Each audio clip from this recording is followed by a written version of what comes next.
Mapagpalang araw sa lahat. For today's video, i-review po natin itong Rusi Flex. Mga guys, ito Rusi Flex, napakaraming kulay na nilabas. Pero itong kulay na to na i-review mo, parang mapapaisip kayo, Rusi Flex ba to? O yung sa Yamaha? Mio Gear? Tara mga guys, pero pag hindi pa kayo nakasubscribe sa akin, please hit the notification bell para updated kayo sa aking mga videos. Tara, simulan natin ito review. Mga guys, dito sa may Rusi Binyang, dito po sa may Kanlalay, sa tapat po ng LTO, 5 po ang available nilang kulay dito na Rusi Flex. Yellow po, glossy yellow, glossy black, cyan po. Tapos mga guys, ito yung sinasabi ko sa inyo. Kita nyo naman, bagong-bagong kulay. Wow, ganda ng kulay nito mga guys. Akala nyo, Mio Gear, no? Pero Rusi Flex yan mga guys. Tapos itong isa ay glossy po na white. Tara, review na natin mga guys.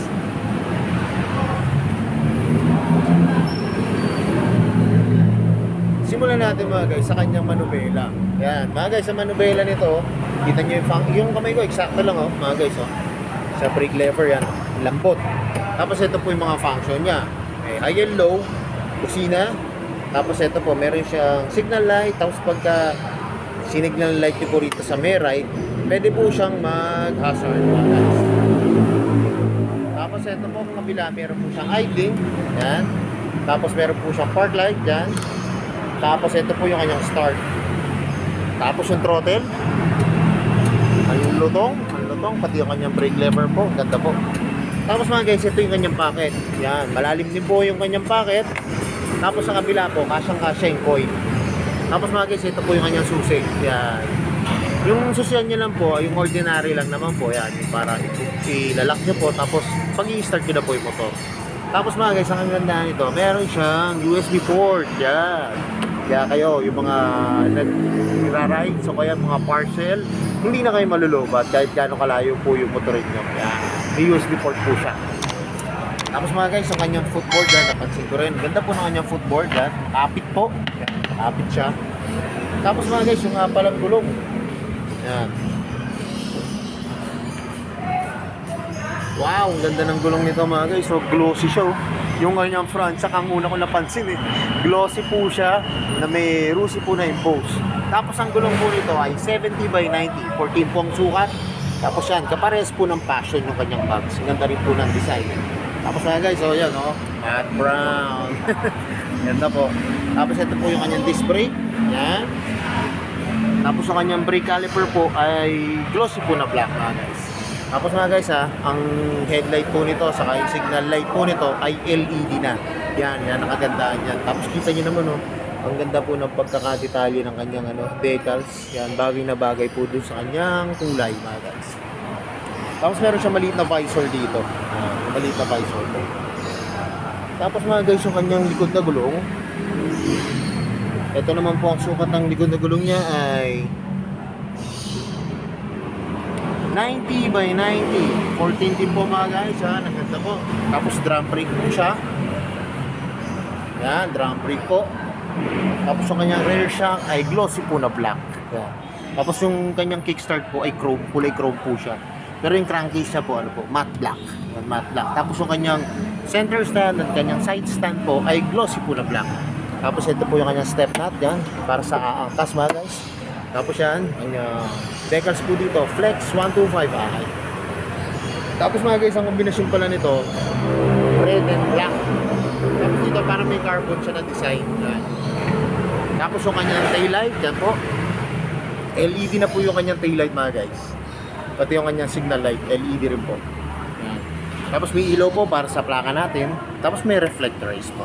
Tapos ang ganda po ng fender niya mga guys, parang kapares po ng passion. Para may extension po yan. Parang kapares siya ng passion. Tapos yung upuan niya mga guys, lambot po. Tapos may emblem po dito na Rusi po. Lambot po siya. Tapos ito po yung kanyang grab bar. Yan, ganda po ng design mga guys. Rough po yung design niya magaspang po. Tapos tingnan natin yung kanyang U-box. Mga guys, ito yung binuksan ko, U-box to, kulay black. Yan, kulay black. Bale, ito po yung kanyang U-box yan. Ang kasya lang po dito talaga, yung mga phone, yung documents po, tapos bottled water, yan, tapos wallet po. Tapos mga guys, ito po yung kanyang lagay ng battery. Magandahan ito, protektado po yung gas tank, pati yung floater po. Meron po siyang flarings po na plastic. Tapos ito po yung kanyang gas tank. Yan mga guys. Yan, kanyang gas tank. Tapos yung plastic po nung kanyang loob, yan, kulay white po. Yan, ganda po. Yan. So yung mga guys, ito na yung inaabangan ko. Makikita nyo, sasakyan ko lang siya, pero dito lang po. Yan. Makipot lang po kasi yung space eh. Sasakyan ko po siya para makita nyo pag nakasakay na ako doon sa Cruciflex na bagong-bagong kulay, matte brown.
Mga guys, nakasakay na ako dito sa Cruciflex. Yan, kung mapapansin nyo kanina, napaka-baba po. Abot na abot ko po yung kalsada o sahig. Tapos mga guys, napansin ko rin, ang lambot ng shock niya, yung harap at likod. Kaya kung sakali mo maluluba kayo, yung parang may mga humps po, talagang maganda po yung laro niya. Maganda po yung laro ng shock niya po. Tapos yung upuan po, malambot mga guys. Yan, maganda, sarap upuan po. Pati po yung sa inyong backlight, yan, maganda rin po. Kasi meron na ho siyang hulma na parang pang may angkas po talaga. Tapos mga guys, hindi ko nabanggit, ito nga palang gauge panel nito ay digital na po yan mga guys. Ang ganda rin po. Hindi lang natin ma-operate kasi wala pa po siyang battery mga guys. Yan. So yung mga guys, alam ko inaabangan nyo na to. Magkano na ba ngayon na Cruciflex 125i ngayon 2024. Yan. Tara tignan natin yung price. Saka mga guys, bagong-bago kasi ito eh. Yan, bagong-bagong kulay. Yan. Tingin ko mabilis mabibili tong ganitong kulay mga guys. Tara tignan na natin yung price. So yung mga guys, tong Cruciflex 125i, ito po yung kanyang down payment. Kung kukunin niyo po siya ng installment, 3,000. Pagka kukunin niyo po siya ng 3 years, 2,760 pesos. Pagka po 2 years, 3,700. Tapos pagka 1 year po, 6,535 pesos mga guys. Tapos may rebate po ito pag updated po yung bahay nyo, rebate po siya na 300. Pero pag i-cash nyo naman po siya, ang kanyang value po ay 60,000 po mga guys. Yan. Kaya kung malapit lang din po kayo dito sa may Binyang Kalalay, sa may Rusi po, pasyalan nyo na mga guys. Kasi available po dito ngayon, 5 kulay yan. Tapos syempre yung review natin, yung bagong-bagong kulay ng Flex, yan, yung matte brown.